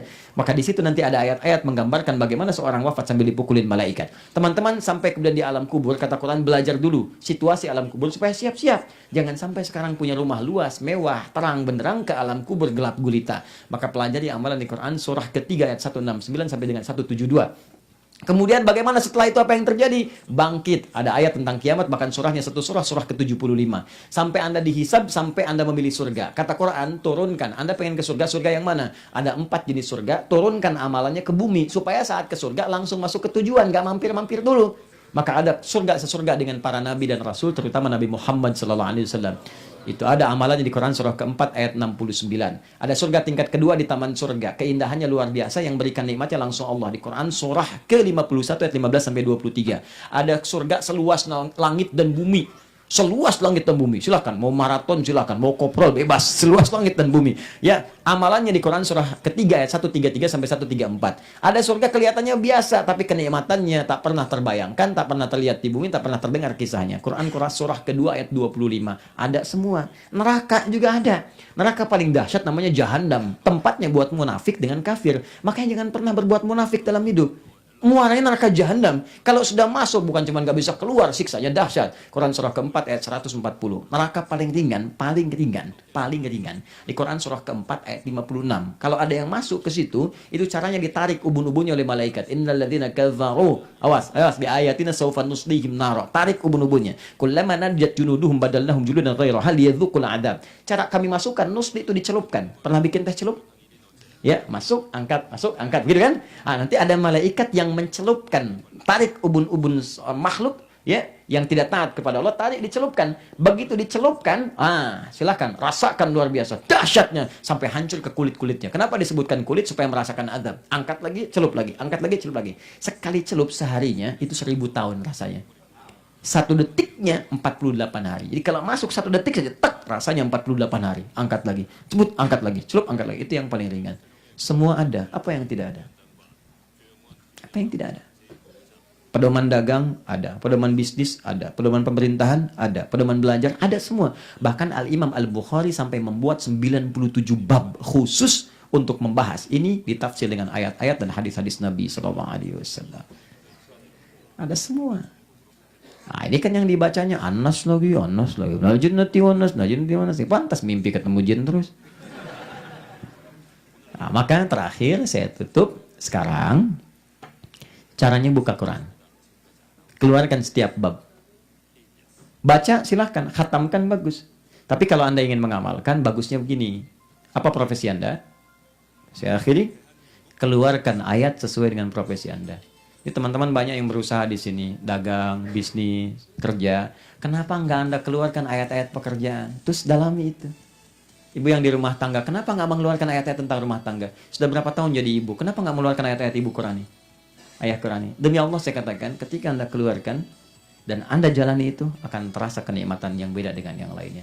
Bahagia ada, senang ada, gelisah hilang. Gak percaya? Silahkan coba. Rasakan bedanya, bedakan rasanya, dan pasti akan terasa bedanya. Jelas sampai sini? Nah, jadi mari kita jemput hidayah dengan banyak menunaikan ibadah, jemput hidayah dengan banyak belajar Quran, mengamalkan isinya, dan semoga kita diberkahi oleh Allah Subhanahu wa Ta'ala. Saya punya 6 menit, kalau ada yang mau ditanyakan saya persilahkan. Setelah itu kita akhiri dengan berdoa kepada Allah. Mudah-mudahan doa kita dijabah oleh Allah Subhanahu wa Ta'ala. Oh Masya Allah, ini yang kemarin aja masih segini ya. Baik, jadi teman-teman jangan dulu menulis, mungkin apa yang Anda ingin tanyakan ada di sini. Assalamualaikum Taj. Salam. Semoga Allah memberikan Ustaz kesehatan, keistiqomahan, keberkahan ilmu. Semoga Anda diberikan yang lebih baik daripada saya insyaAllah. Saya pernah dengar dari salah satu Habib di Indonesia, semoga Allah muliakan beliau, siapapun yang baik-baik. Beliau mengatakan kalau kita makan haram, kalau kita makan makanan haram, mungkin bukan kita ya, orang lain kita nggak ikutan. Kalau ada orang makan makanan haram, maka selama makanan itu masih di tubuh, maka sholat kita tidak diterima. Padahal kebanyakan mereka di Korea berprinsip yang penting nggak makan babi, tapi masih makan daging ayam, sapi, lain-lain yang beli dari pasar Korea yang pasti disembelih sesuai cara Islam. Berarti sama saja haram dan baik. Padahal di masjid di Korea sudah menyediakan daging-daging halal. Taib. Ini mungkin karena pengetahuan. Barangkali bukan niat untuk mengonsumsi yang haram, tapi belum ada pengetahuan yang maksimal sehingga perlu belajar. Alhamdulillah dengan pelajaran seperti ini sampai informasi. Makanya saya sarankan begini, kita punya 63 masjid. Saya sarankan pada teman-teman di KMF, koordinasi dengan teman-teman di bawahnya, coba dibuat kurikulum. Dipetakan masyarakat kita. Setelah itu diberikan informasi kebutuhannya apa yang sesuai dengan kebutuhan masyarakat. Belajar Quran dasar, belajar sholat, belajar halal haram. Kalau sudah tahu, fasilitasi. Ya, sebar, berikan rujukan di setiap masjid. Bikin database. Arahkan mana rumah makan yang halal, tempat-tempat yang halal. Arahkan ke situ. Dengan izin Allah, jadi asbab hidayah untuk bisa mengonsumsi apa yang dibenarkan oleh syariat. Teman-teman sekalian, haram itu terletak pada setidaknya 2 jenis. Ada yang sifatnya langsung bendanya, objeknya haram. Ada yang lekatnya pada perbuatan yang menyebabkan objek itu atau benda itu jadi haram. Contoh, benda yang langsung haram, babi misalnya. Itu sudah haram. Jelas ya? Baik, karena itu kalau Anda bersentuhan dengan itu dilarang. Kecuali dalam keadaan yang sangat darurat. Yang tidak ada lagi yang lain-lain. Kalau tak makan bisa meninggal. Maka dari itu Anda terjebak satu tempat wilayah seperti saya terangkan kemarin. Gak ada makanan lain kecuali daging babi. Pada kondisi itu dibenarkan Anda makan untuk menghilangkan lapar saja. Masa hilangkan lapar sambil mencari yang halal. Itu pun kondisi darurat. Jelas ya? Baik, kemudian di luar itu halal teman-teman sekalian. Kecuali ada sifat-sifat tertentu. Seperti di Al-Maidah. Kan? Ayat yang ketiga. Terangkan. Hewan yang berkuku, hewan yang bertaring, macam-macam. Masuk kategori haram. Ada hewan dengan perbuatan tertentu yang tadinya halal menjadi haram. Contoh, ayam itu halal. Kambing halal. Tapi kalau disembeli wa ma uhilla li ghairillah, tidak disebutkan nama Allah, maka jatuhnya haram. Jelas sampai sini? Jatuhnya haram. Paling gampang kalau nggak mau susah, ya cari hewan laut. Hewan laut itu jelas. At-tahuru ma'uhu wal hillu maitatuhu. Ya, tahur suci airnya dan halal kemudian bahkan makanan-makanannya. Makanya nggak ada babi laut. Oh, supaya halal babi bawa ke laut dulu, cemplungin, mati, makan mati. Tidak, tetap aja hewan darat ya. Jadi kalau yang di laut-laut ikan kan banyak kan? Ikan kan tidak disembelih, nggak ada kerjaan sembelih ikan. Dia Bismillahirrahmanirrahim, sembelih nggak ada ikan ya mati-mati aja. Beli, dapatkan itu paling gampang. Jadi kalau Anda kesulitan mengonsumsi pengen daging dan sebagainya nggak dapat, takut haram, dapatkan yang halal lewat ikan dan sejenisnya, cumi-cumi dan sebagainya. Jelas ya? Nah kalau misalnya Anda ingin mendapatkan yang halal, maka cari referensinya. Dan ini kan yang jadi referensi pasti teman-teman di sini, masjid, KMF, macam-macam. Maka berikan arahan. Nah, teman-teman, jangan paksakan yang haram masuk dalam tubuh kita. Kalau haram masuk ke dalam tubuh, yang paling bahaya tuh begini. Pertama, Quran surah ke-6 ayat 25. Wa fi adhanihim waqra, akan jadi sumbatan di sumber-sumber iman kita, sumber informasi. Wa ala absarihim ghisyawah, di mata tertutup penghalang. Jadi kalau orang terbiasa makan yang haram atau berlaku maksiat, nanti perbuatan ini masuk ke dalam tubuh, beredar dengan daging, menutuplah kemudian ke dalam bagian informasi tubuh kita. Jadi kalau telinga sudah tertutup, dengar azan susah lagi nanti masuk. Dengar nasihat susah. Kalau sudah terhalang di mata, hidayah lewat mata tuh kehalang, susah. Jadi bukan Allah nggak memberi hidayah, sulit masuk. Ya sulit masuk karena terhalang gitu, susah, nggak kelihatan. Ngelihat orang ke masjid nggak ada getaran, ngelihat Quran nggak ada sentuhan, karena yang haram menutupi itu. Ya, termasuk maaf kalau sudah terkontaminasi ke dalam tubuh semuanya, jadilah hijab. Kalau sudah jadi hijab, doanya sulit terkabul. Itu Nabi pernah menceritakan, "Tsumma dzakara rajula", mengisahkan seorang lelaki, ya, yutilus safara, menempuh perjalanan panjang, asy'atha aghbara, sampai dia dalam keadaan sudah penuh dengan debu. Ya, yamuddu yadayhi ilas sama, mengangkat tangannya ke langit, fayaqulu ya Rab, ya Rab. Teman-teman sekalian, dia sudah mengerjakan 3 perbuatan yang mempercepat 3 kali lipat doa. Doa dipercepat dijawab saat safar, 1. Doa dipercepat dijawab kalau mengangkat tangan, begini. Jadi kalau teman-teman berdoa mengangkat tangan, jawaban lebih cepat. Ya. Yang ketiga, menyebut al-asmaul husna. Itu lebih cepat dikabulkan. Bahkan dalam salah satu hadis, Nabi mendengar seorang berkata begini, Allahumma ushidu bi annaka antal ahadus samad alladhi lam yalid wa lam yulad wa lam yakul lahu kufuwan ahad. Allahumma inni as'aluka an taghfirli. Ya Allah, aku bersaksi menyebutkan al-asmaul husna. Engkau Tuhan yang esa, enggak ada Tuhan selain Engkau. Engkau tidak beranak, tidak beranakan. Engkau tidak ada sekutu bagimu. Ya Allah, aku cuma minta tolong ampuni dosaku. Terdengar oleh Nabi. Hadisnya sahih. Kata Nabi, perhatikan kalimatnya. Tahukah engkau, atadri bimadza da'ut? Tahukah engkau, kamu baru baca apa tadi?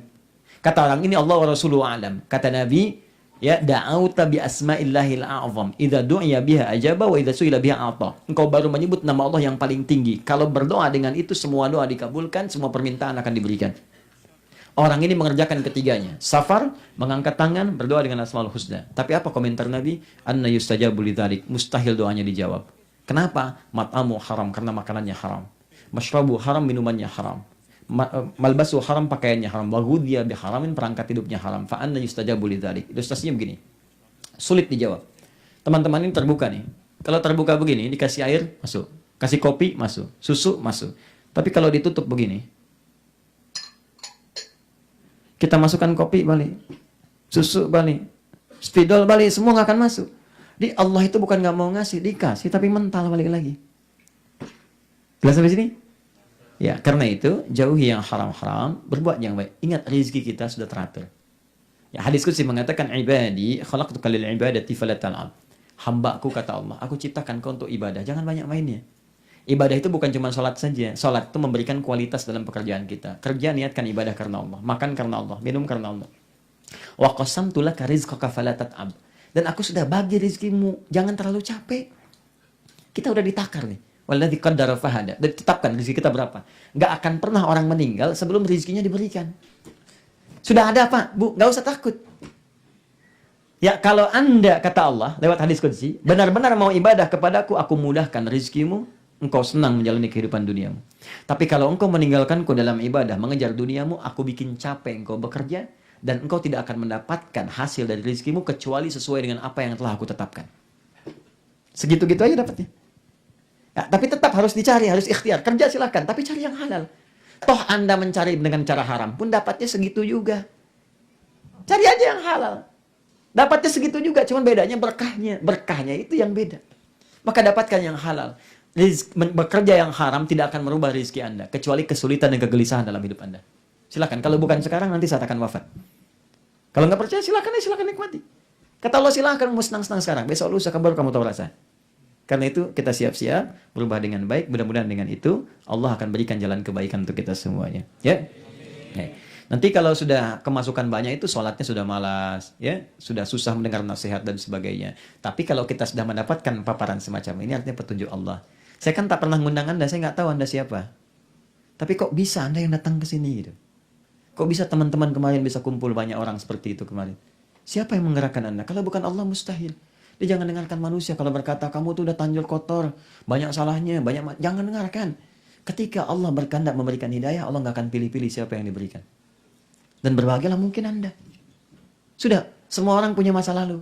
Nggak ada yang sempurna. Saya punya masa lalu. Anda punya masa lalu. Tinggalkan masa lalu kita, buka masa depan kita lebih baik. Tobat, tinggalkan masa lalu, buka masa depan kita. Umar punya masa lalu, tapi masa lalunya kemudian menjadi asbab hidayah bagi orang lain. Dari cerita-cerita kebaikan. Anda itu punya keluarga, jangan sampai anak Anda mendengar cerita buruk tentang Anda. Apa nggak malu anak di sekolah kemudian dibully orang lain? Bapak kamu peminum ya? Bapak kamu perampok ya? Bapak kamu penipu ya? Beban itu mengalir pada anak Anda. Banggalah anak Anda ketika mengatakan, Masya Allah bapak kamu tuh di Korea bangun masjid ya. Bapak kamu di Korea nya orangnya luar biasa, tukang adzan ya. Oh kamu di Korea kerja ya, bisa begini, bisa begitu. Banggakan, sehingga anak-anak punya kebanggaan, kasihan mereka. Jangan bawa yang haram pada mereka. Maaf ya, kalau ada kebakaran, Anda bangunkan anak kan? Terus anak gak mau bangun. Kira-kira Anda seret tidak? Anda seret karena ada kebakaran. Saya cuma kasih tahu dari sekarang, api neraka lebih keras dibandingkan api dunia. Jadi selamatkan anak Anda, keluarga Anda sekarang dibandingkan dengan kebakaran dahsyat yang akan terjadi di kemudian. Ya, ku anfusakum wa ahlikum nara. Itu di Quran surah ke-66 ayat yang ke-6. Assalamualaikum warahmatullahi wabarakatuh. Begini Ustaz, ya. Ibu saya pernah bermimpi, di dalam mimpinya tersebut ibu saya bertemu anak kecil. Lalu anak kecil itu berkata, ibu saya juga anakmu. Setelah itu ibu saya membuat rumah kecil dari kayu dengan tujuan berbagai tempat sebagai tempat tinggalnya. Selain tempat tinggal juga diberikan perlengkapan seperti sandal, baju, celana dan lain-lain. Pertanyaan, apakah itu jin Ustadz? Apakah ini musyrik? Mohon penjelasannya. Baik, pertanyaannya mimpi itu datang berapa kali? Berkali-kali. Kalau cuma sekali jangan juga dianggap dulu. Ya mimpi sekali itu mungkin juga ada gambaran mungkin setan yang datang dalam mimpi, mungkin jin yang datang dalam mimpi. Karena kita tidur, setan tidak tidur. Makanya kita berlindung kepada yang tidak pernah ngantuk. Tuh ya, kita tidur, setan tidak tidur. Makanya setan datang lewat tidur. Karena itu kita berlindung kepada Allah yang tidak mengantuk. Setan tidak tidur, tapi masih ngantuk. Masih mungkin ngantuk. Ya, tapi Allah tak pernah tidur, ngantuk pun tidak. Allahu la ilaha illa huwal hayyul qayyum la ta'khudhu sinatun wala. Makanya setan pernah ngasih bocoran kepada sahabat Abu Hurairah. Apa bocorannya? Abu Hurairah diminta menjaga harta tertentu. Ketika diminta jaga, datang kemudian seorang mau ngambil nyuri, ketahuan, ditangkap. Ya, aku tangkap kamu, aku laporkan pada Nabi. Kata orang itu, jangan tangkap saya, tolong, saya ini orang fakir butuh. Iba dia tinggalkan, menghadap Nabi besoknya. Kata Nabi, dia bohong, malam ini datang lagi. Kata Abu Hurairah, saya tangkap malam ini. Begitu betul malam itu datang, iba lagi. Aduh tolong saya, iba lagi. Datang lagi pada Nabi besoknya. Ya Rasulullah, tapi dia fakir, dia bohong, malam ini datang lagi. Baiklah, malam ini gak akan aku biarkan. Bilang apapun aku tangkap. Begitu malamnya datang lagi, langsung ditangkap. Kamu jangan bicara apapun, aku tangkap kamu sekarang. Sebentar. Jangan tangkap aku dulu. Aku berikan sebagai gantinya satu bacaan yang kalau dibaca setan akan menjauhimu. Kau lempar dia dengan itu, dia akan menjauhimu. Gratifikasi. Bengong kan? Bingung. Ya, bukan gak mau nangkap. Karena saking sedang bengong begini, dibacakanlah kalau ada setan, lempar bacakan dia dengan ayat kursi. Jadi setan sendiri mengakui kalau dibaca ayat kursi, dia pergi. Kenapa? Karena dia datang lewat tidur, sedangkan Allah tidak mengantuk apalagi tidur. Makanya setiap akan tidur, disunahkan salah satu membaca ayat kursi. Tapi kan setan sekarang lebih cerdas Ustaz. Gak cukup dilempar dengan ayatnya, cukup lempar dengan kursinya sekalian. Ya, baca Muawwadatul Thalath. Ya, Al-Ikhlas, Al-Falaq, An-Nas, baca ayat kursi sebelum tidur. Jadi kalau dia datang lagi misalnya, aku anakmu, datang lagi seperti itu, sekali, dua kali, tiga kali, runtut, ingat-ingat. Ada nggak kejadian-kejadian dulu? Kan? Yang mungkin terkait dengan kejadian, tiba-tiba ada yang mengata anak dan sebagainya. Atau ada yang minta tolong dan sebagainya. Jangan kemudian disikapi dengan perbuatan-perbuatan yang tidak ada hubungannya. Ya, misal, apa ini bikin rumah-rumahan, rumah kecil misalnya. Rumah kecil siapa yang mau ngisi? Datang nggak anaknya di situ?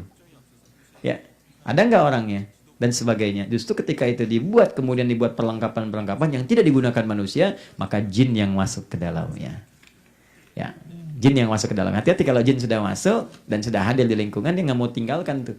Ya kecuali kita sendiri yang kemudian menggugurkan itu, kemudian menghilangkannya, mengembalikannya. Gampang kalau Anda mendekat kepada Allah dengan sendirinya, setan nggak punya kekuasaan. Ya, awas.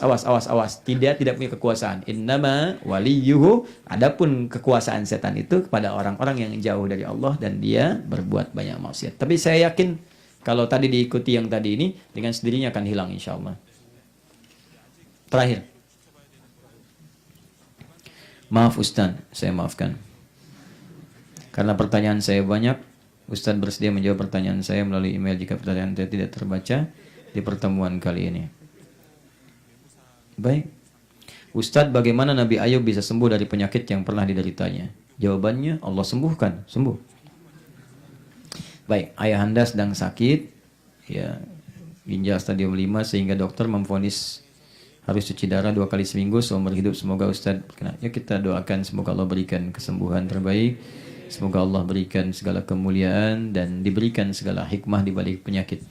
Pertama begini, sakit itu ujian. Ada salah seorang ibu sakit. Ini persis mirip-mirip, bahkan lebih parah daripada ini. Kemudian saat sakit itu terlihat pesimis, putus asa, kok saya gitu kan, sebagainya. Jadi undanglah saya datang, ngobrol. Saya bilang, Bu, berbahagialah ibu yang dipilih, bukan orang lain. Kok bisa Ustaz? Karena tidak semua sakit itu jadi buruk. Tidak semua sakit itu tanda dari keburukan. Maksudnya Ustaz, bukankah Nabi Ayub itu sakit? Bahkan lebih parah penyakitnya daripada ibu. Nabi Ayub salah apa sama Allah sampai sakit? Nabi Ayub punya dosa apa? Jadi tidak semua sakit melekat dengan dosa. Ada sebagian sakit itu bagian dari dosa. Sehingga dipaksa kita menyebut nama Allah. Ya, makanya orang sakit itu banyak kemungkinan diampuni dosanya oleh Allah. Karena saat sakit banyak ibadah, banyak istighfar. Maka saya katakan pertama, Bu, berbahagialah. Karena bagian dari sakit itu satu wasilah untuk mengampuni dosa-dosa kita. Maka Masya Allah, ibu yang diberikan sakit, bukan saya, bukan yang lain, boleh jadi ada cinta Allah yang berkeinginan menggugurkan dosa-dosa ibu. Satu. Yang kedua, ada petunjuk dalam Al-Quran justru dalam sakit itu bisa mengembalikan semua keindahan-keindahan hidup yang boleh jadi setelah sembuh akan berlipat lebih daripada sebelumnya. Maka saya contohkan Nabi Ayub. Teman-teman sekalian, ini sebagai penutup, kisahnya ada di Quran surah ke-21 ayat 83 sampai 84. Perhatikan baik-baik. Ayub orang kaya. Istrinya cantik, baik, setia, punya anak 12. Kaya, Masya Allah, punya kedudukan, keluarga bagus, anak 12. Jalan bertahun-tahun. Satu ketika, setan menggoda. Gak pernah surut, ibadah luar biasa. Maka setan mengajukan permintaan kepada Allah untuk menggoda Ayub alaihissalam lewat 3 kondisi. 1, kejadian pertama, minta kepada Allah supaya hartanya dihabiskan semua dalam sehari. Maka dalam sehari habis semua hartanya. Ya, hewan ternaknya mati semua, kebun-kebunnya terbakar semua dalam sehari. Anda kalau kerja sehari misalnya omset hilang, gaji hilang sehari. Kan keluhan luar biasa. Nabi Ayub sehari jatuh fakir semua hilang. Apakah mengeluh? Tidak. Berkurang ibadah? Tidak, malah makin nambah. Makin penasaran setan, minta lagi kepada Allah. Tapi di sini nanti ada hikmah di ujung, di akhirnya. Maka diuji dengan yang kedua. Apa ujian keduanya? Anaknya semua meninggal. 12 orang meninggal seketika. Ada satu sakit kita gelisah. Nabi Ayub meninggal semuanya. 12 orang meninggal. Apakah berkurang ibadahnya? Tidak. Makin giat dari yang pertama. Terakhir setan minta, ya Allah, uji dengan penyakit. Maka diujilah dengan penyakit yang tidak pernah dialami oleh orang sebelumnya dan tidak akan dirasakan orang setelahnya. Apa yang terjadi? Malah makin tambah. Istrinya pernah berkata begini. Kalau dalam bahasa kita, Papa kan Nabi. Berdoalah minta. Kalau Papa berdoa, setidaknya disembuhkan. Apa jawab Ayub? Perhatikan kesolehan Ayub. Berapa lama kita sehat, kita senang, kita kaya, kita bahagia? 20 tahun. Ada yang menyebutkan 70. Berapa lama kita diuji dengan penyakit? 7 tahun katanya. Baik, nanti sajalah kalau sudah 20 tahun, baru aku minta kepada Allah. Aku malu, dulu kita kaya 20 tahun, sekarang baru fakir 7 tahun sudah mengeluh. Aku malu, dulu kita sehat 20 tahun. Sekarang baru sakit 7 tahun sudah mengeluh. Nanti kalau sakitnya sama dengan sehatnya, fakirnya sama dengan kayanya, baru aku minta kepada Allah. Kalau orang paham dengan sakit itu ada ampunan, dengan kenikmatan dan sebagainya, tentulah Masya Allah kenikmatan di dalamnya. Ada seorang ulama kalau nggak sakit dalam sepekan, dia nangis. Ditanya, kenapa engkau menangis? Aku takut aku punya dosa sepekan ini nggak diampuni oleh Allah. Kenapa aku nggak sakit ya katanya. Ini ada ulama yang mengharapkan sakit karena takut nggak diampuni dosa. Nah yang paling menarik teman-teman sekalian, lalu tibalah kemudian penyakit itu mengganggu beliau ibadah. Di sini rahasianya, di sini saya ajarkan amalannya, boleh praktekkan zikirnya dengan izin Allah Subhanahu wa taala. Perhatikan amalannya. Begitu penyakitnya mengganggu beliau untuk ibadah. Wa ayyuba, dan saya buka kisah Ayub kata Allah. Terjemahkan dengan nahwunya, maftuh, dan saya buka kisah Ayub, ataf kepada sebelumnya. Idnada rabbahu anni massaniyad-dhurru wa anta arhamur rahimin. Perhatikan cara bacanya. Ketika, ini sudah mau masuk asar, saya tutup. Ketika penyakit itu mengganggu ia untuk ibadah, maka mulailah ia berdoa kepada Allah. Perhatikan doanya. Ya Allah, Engkau yang paling sayang kepadaku. Jika yang paling sayang saja tidak menyembuhkanku, kepada siapa lagi aku memohon? Penyakit ini sudah mulai mengganggu aku untuk ibadah. Ada rumus kata para ulama di sini, kalau bapak ibu diuji dengan penyakit termasuk berat, kata dokter nggak mungkin sembuh, maka bacakan zikir Nabi Ayub ini. Ya, Allahumma anni masaniyad-dhurru wa anta arhamur rahimin. Itu ada di Quran surah 21 ayat 83. Bacakan zikirnya. Anni masaniyad-dhurru wa anta arhamur rahimin. Pegang yang sakitnya. Minta kepada Allah. Tapi hadirkan janji dalam hati bahwa kalau Anda sembuh sehat, saya akan mulai beribadah dengan baik kepada Allah. Karena Nabi Ayub zikirnya dibacakan, ya Allah ini penyakit mengganggu saya ibadah. Saat gak mengganggu biasa aja. Tapi saat mulai mengganggu ibadahnya sehingga sulit untuk sholat, sulit ibadah, mulai minta, ya Allah mengganggu saya ibadah nih. Saya nggak bisa khusyuk nih. Maka ketika penyakit disandingkan dengan ibadah, Allah kemudian turunkan rahmatnya, disembuhkan seketika. Buka ayat 84-nya. Fastajabna. Fastajabna lahu. Kami jawab langsung doanya. Fakashafna ma bihi min dhurrin. Kami hilangkan semua sakitnya. Wa atainahu ahlahu wa mithlahum ma'ahum rahmatan min indina. Maka kami kembalikan semua anaknya. Jadi begitu Ayub sembuh, dengar semua sekampung. Karena Ayub baik, senang berbagi, maka setiap yang datang bawa makanan, bawa ternak, bawa ini. Jadi kayanya naik 2 kali lipat dari sebelumnya. Setelah itu sembuh, berhubungan lagi dengan istrinya. Setiap berhubungan, hamil, kandung kembar, sampai kembar 12 kali, 24. Anak sebelum 12 jadi 24. Nah, yang paling menarik saya akhiri, wa dzikra lil abidin. Kata Allah, ini pengingat bagi hamba-hambaku di masa depan yang punya keadaan yang sama dengan Ayub pun. Kalau sakit seperti Ayub, dia amalkan zikir Ayub, aku akan sembuhkan seperti aku sembuhkan Ayub alaihissalam. Bacakan zikir itu dengan niat ibadah kepada Allah dan berjanjilah untuk lebih mendekat kepada Allah, niscaya Allah sembuhkan. Saya pernah praktekkan itu saat saya dirawat di rumah sakit pada penyakit yang kata dokter, Allah, ini sulit, butuh waktu. Tapi malam saya bangun, saya tayamum, saya minta kepada Allah, di antaranya saya bacakan itu, besoknya terjadi sesuatu yang luar biasa. Hari pertama dokternya manggil, apa yang dirasakan Dek? Adek. Hari kedua panggil Mas. Mas bagaimana perkembangan? Hari ketiga panggil Bapak, karena tahu saya udah punya anak. Bagaimana Pak katanya? Hari keempat, biasa visit jam 11, datang jam 7, ketok pintu. Assalamualaikum. Kok ada Assalamualaikum? Ternyata dokter tadi. Kok bisa begini katanya Ustad, panggil Ustad. Adek, Mas, Bapak, Ustad dari keempat. Lupa dia cari info dulu.